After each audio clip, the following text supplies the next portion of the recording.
Citrine is the newest Warframe added with the recent update, Citrine's Last Wish, and she's great. However, for most of you, there's also no reason to ever really play her. So in this Warframe guide, we're gonna of course take a look at Citrine, her abilities, how to get her, and a very strong red crit heavy build that I came up with, but mainly I want to share some thoughts on why I personally think that she doesn't have a real place in this game. But first off, where do you get her? With the update, a new mission node was added to Mars. Similar to Varuna, you simply gotta play the defense mission and hope for some good loot.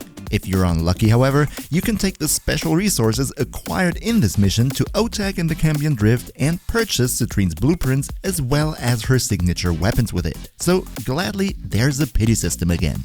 Also, thank you to DE for providing me with day 1 access to Citrine and all the new stuff, allowing me to dish this video out early. And may I add that I kinda miss the good old Corpus defense tile set here? I really like the new mission layout. But anyway, let's look at her abilities.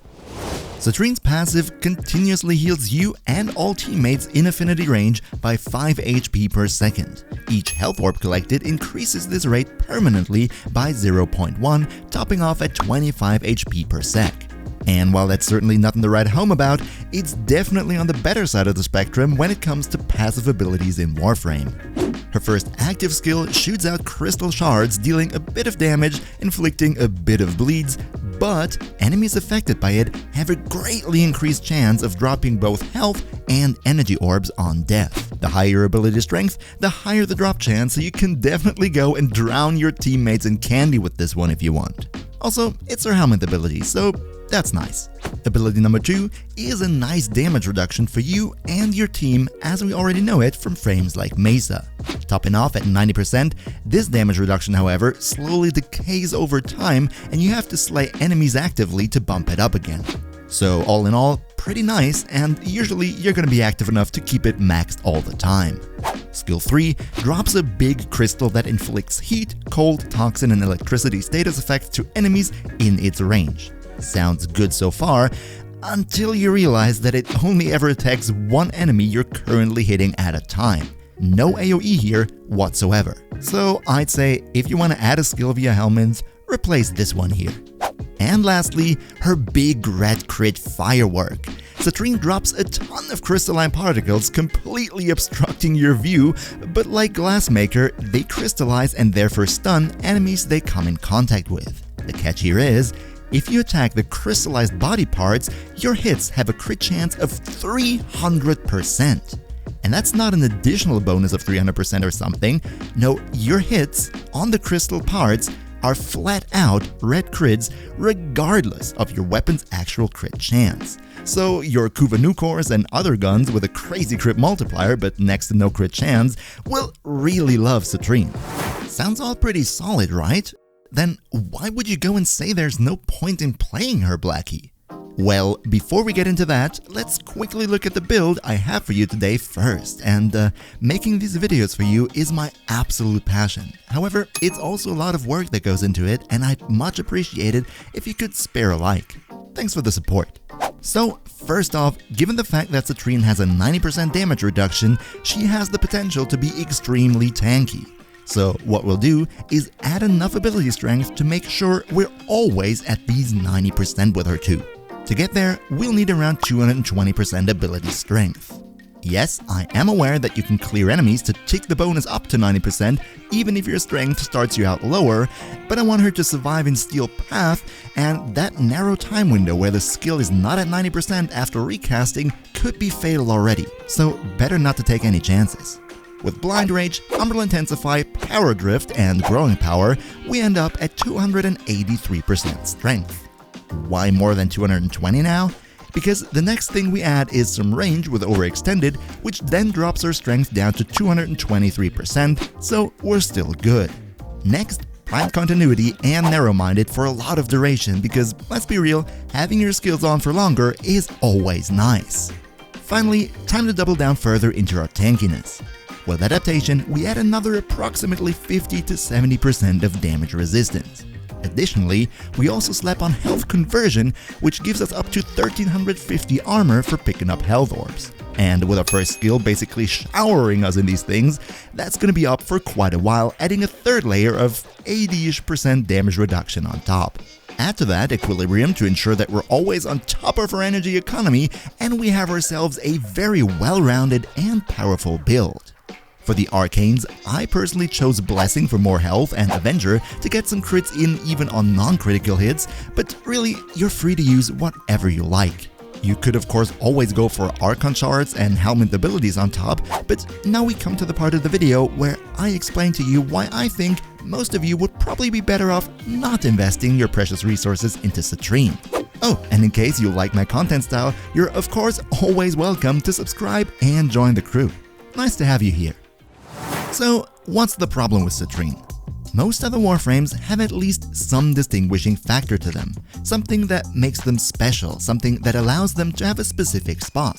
We're talking stuff like Revenant's invincibility, Rhino's faction damage buff, Volt's crazy multi-role viability, and so on.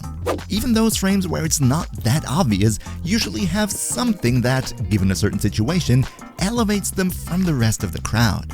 On the flip side, however, we have usually older Warframes that have become obsolete over time with the addition of new frames that are filling the same role, doing the same job, but just do it better. Relics like my beloved Inaros, for example. Sure, he never had a great skill set to begin with, but at least back in the day when he was introduced, his crazy tankiness was something unseen that you could actually benefit from if you wanted to play higher levels without having to worry about your survivability. But with the addition of Parasitic Armor, Arcane Blessing, and just in general more self-healing abilities, he's not even objectively good at that anymore now. And this is where we come back to Citrine. Yes, she is great. She is very strong, and all the videos claiming she's the best addition to the game in a long time are not wrong. But I feel like she doesn't provide anything that you couldn't have gotten before already. Citrine mainly provides heal, energy, and crit for her team. Who does this remind you of? Spoiler, I made a video on him just last week. But I don't want this video here to be a who's better, Harrow or Citrine type of thing, because like people arguing about their favorite superheroes or anime characters, this is a recipe for disaster. However, I cannot get around a certain comparison between the two in order to explain my issue with Citrine. Let's start with the heal. Citrine grants, at max, a 25 HP heal per second for all teammates in affinity range. That's passive, so no doubt it's super convenient. However, in Steel Path and even in Sorties and Arbitrations, you'll quickly get to a point where 25 is just not enough anymore to out-heal the damage you're taking. And also the health orbs being dropped from her 1 won't reliably change this. On the flip side, Harrow's 2 grants him a 5% lifesteal, healing all this health on your teammates as well. Also in affinity range, so the same as Citrine.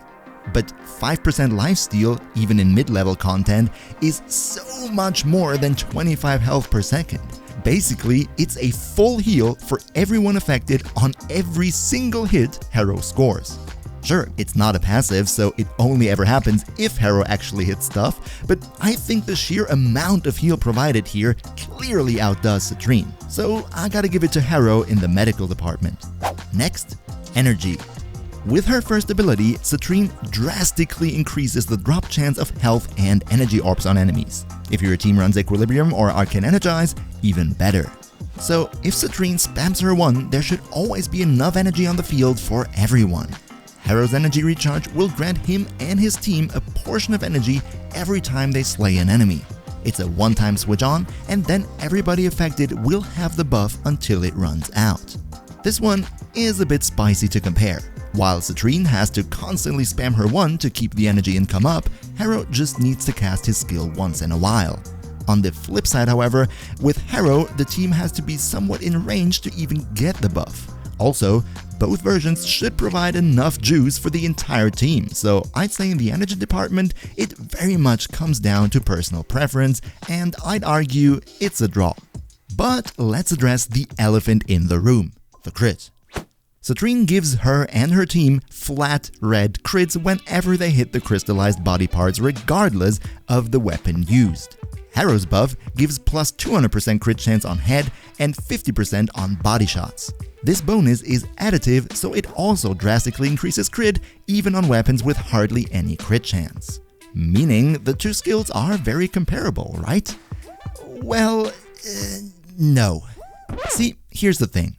Citrine's buff might be great on paper, but in reality, you have to hit the crystals to get it. However, these crystals usually don't grow on enemies' heads, so especially precise players won't get their headshot bonus, which not only means you're dealing less actual damage than the crit might suggest, you're also not able to trigger certain mods or arcanes that require you to get headshot kills if you're not going for the headshots. And furthermore, with all the crazy visual clutter on screen from the ability cast, it's not always possible to even see what's going on. So all in all, in reality, her 4 isn't all that great.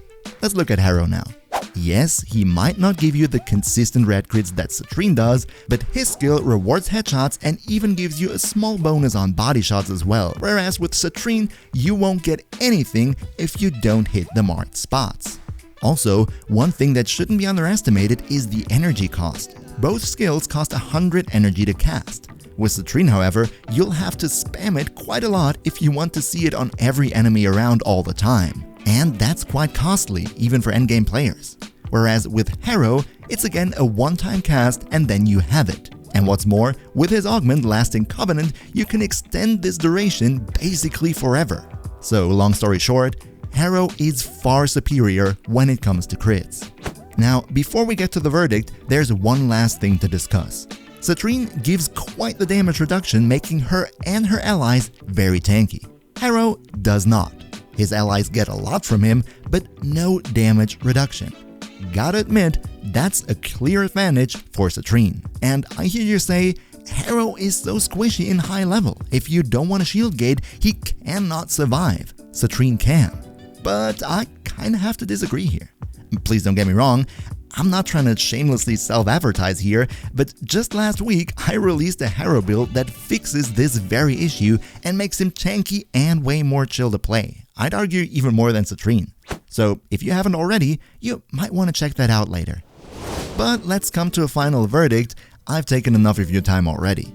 Citrine is good. I'd say even great. Her kit is solid, and having one on your team will always be a net benefit for everyone. That being said though, after having played both of them, I personally feel that in almost every scenario, you and your team would be better off if you had a Harrow in your squad instead. There are some slight advantages that Citrine brings to the table that Harrow doesn't, but in the 3 main things that she stands for, that being health, energy, and crit, Harrow clearly outperforms her. The only situation in which I clearly recommend her would be for players and teams that are still not that advanced, maybe also lack certain important mods, and are currently at a point in the game where enemy strength is starting to become a problem. Yes, Harrow mostly outperforms her, but Citrine works way better on improvised and low-cost builds. So if you're currently struggling with the star chart, maybe recently gotten into Swordian Arbitration, you don't have a meta build, and you feel like you're hitting a brick wall now, yes, in this specific case, Citrine might be worth looking into. If you have the resources to craft a good build, however, or you simply are more advanced, Harrow would probably be the better choice. So don't forget to check out my boss Harrow build right here. Hope to see you in the next one, and until then, as always, good loot.